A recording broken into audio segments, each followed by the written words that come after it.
The Civilized Mask of Domination, a pattern recognition report, filtered but not silenced. 1. Appropriation as Genesis. Western civilization began not with creation, but with theft. The Greeks, so revered, took myth, science, architecture, even gods from Mesopotamia, Egypt, and Persia, then rebranded it as the dawn of rational thought. Plato plagiarized, Aristotle consolidated, and the Romans industrialized it into conquest. Number 2. Empire as structure. Rome, Britain, France, Spain. The DNA is expansion through militarized bureaucracy.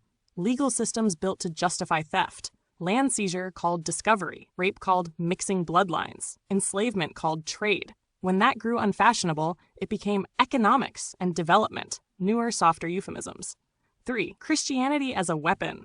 A colonizing god installed as cultural software. Wiped clean the indigenous cosmologies. Burned, translated, and edited every text that challenged the imperial narrative. The missionary followed the soldier. The cross followed the gun. 4. White as blank slate. White is not an ethnicity. It is a void pretending to be neutral. It absorbs, flattens, names, and erases. It is a visual algorithm. Light skin equals civilization. Dark skin equals labor, raw material, or threat. 5. The machine of bourgeois culture. Arts and academia were never pure. They've always been propaganda engines for those in control. Even when radical, they serve to vent steam, not to burn the house. Tokens are elevated to give cover. Diversity becomes branding. Awards and fellowships as soft power currency. 6. Capitalism as the new empire. Borders blur, but patterns don't. The corporate state becomes the new monarchy. Language is gamed. Activism is monetized. Resistance becomes a style guide.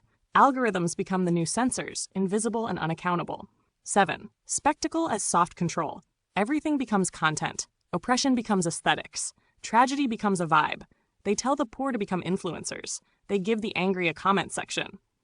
8. Projection and scapegoating. The elites project their guilt onto the marginalized. Corruption becomes immigrant crime. Deviance becomes cultural rot. They create the problem, then sell themselves as the solution. They sexualize, criminalize, and moralize, then pretend innocence.